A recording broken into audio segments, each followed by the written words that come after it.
saya mau baca satu polling lagi nih. Ini cukup menarik ya. Boleh ditampilkan teman-teman untuk melihat polling yang kali ini. Ada pertanyaan tentang Anda optimis target Indonesia menjadi negara maju pada 2045 tercapai? Jawabannya adalah 70% ya. Jadi ini selaras dengan tadi polling yang sebelumnya ya, di segmen sebelumnya tentang percaya terhadap pemerintahan baru ini. Nah, lalu kita lihat polling selanjutnya. Nah, ini menarik seperti yang kita singgung tadi ya Mas Gun-Gun ya. Apakah stabilitas politik lebih penting dibandingkan demokrasi? 60% menyatakan lebih penting stabilitas politik. Mungkin ini dengan pertanyaan yang sudut pandangnya begini. Lebih baik nggak ada yang protes-protes, demo, atau mungkin bersuara keras dalam sebuah tataran kebijakan atau program pemerintah. Yang penting stabil aja. Demokrasi nanti dulu.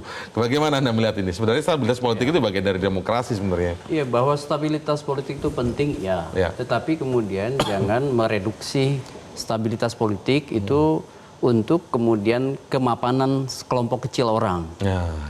Itu yang kemudian bisa menjadi jebakan pada hilangnya ruh oposisi atau ruh suara yang bisa menyuarakan suara berbeda, menjadi the voice of voiceless. Tadi seperti Mas Uki disampaikan, kita negara demokrasi butuh ruang yang kemudian bisa mengekspresikan cara pandang dan sikap berbeda, sehingga kemudian ada keseimbangan. Karena kalau tidak maka akan terjadi tadi korporatisme yang berlebihan. Dan itu menyebabkan ketidaksehatan sistem. Kalau kita bicara misalnya demokrasi, maka hakikat dari suara berbeda untuk terwadahi itu menjadi sangat penting. Banyak sekali ya praktik kekuasaan yang akhirnya kemudian menjadi petaka bagi negara yang bersangkutan akibat kemudian selera kekuasaan itu menjadi lebih bersifat personal sentris. Ya, kita bisa melihat misalnya bagaimana Libya, bagaimana Syria, dan tentu juga praktek banyak negara-negara lain. Ketika misalnya itu menjadi satu kekuatan yang sangat personal sentris atau kelompok tertentu ya, sentris itu kelompok, tentu akan merugikan dalam banyak hal. Nah, Indonesia kita sama-sama tahu ini highly fragmented multi-party system. Dan dengan fragmentasi kekuatan politik yang beragam ya, yang sangat kuat ya, terfragmentasi ini, ada jebakan yang kerap kali berulang. Yaitu akomodasi politik yang berlebihan. Sehingga kemudian kita bisa lihat misalnya bagaimana postur kabinet, bagaimana pengelolaan kekuasaan, itu kemudian menyebabkan itu jebakan ya? Iya, itu menjadi jebakan. Kenapa? Kalau kita lihat misalnya seluruh kekuatan itu terkumulasi, maka selalu ada godaan kan, untuk kemudian keluar dari hal-hal yang sebenarnya dikonsensuskan.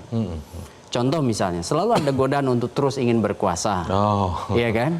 Kenapa? Karena menyadari bahwa dukungan politik bisa dikendalikan. Itu yang saya tadi sebut sebagai tendensi mayoritarian.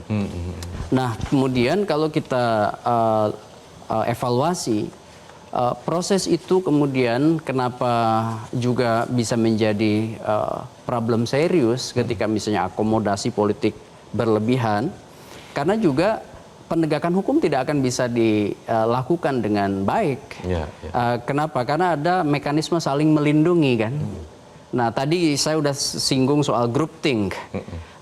Batasan afiliatif yang kemudian pada akhirnya muncul praktek saling menutupi itu kemudian kan menjadikan sistem menjadi tidak sehat gitu Mas Indra. Kita jeda dulu, nanti kita akan kembali mendiskusikan ini nanti memang di segmen terakhir ya. Kita akan coba paparkan atau mungkin bedah kalau dari sebelumnya Presiden Prabowo sudah pernah menyinggung tentang jangan bangga karena kita masuk G20 padahal banyak rakyat lapar.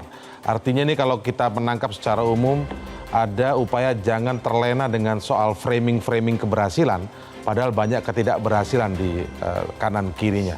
Kita akan ulas lebih lanjut, tetaplah bersama kami di Visi Negarawan. Jelajahi cara baru mendapatkan informasi. Download Metro TV Extend sekarang.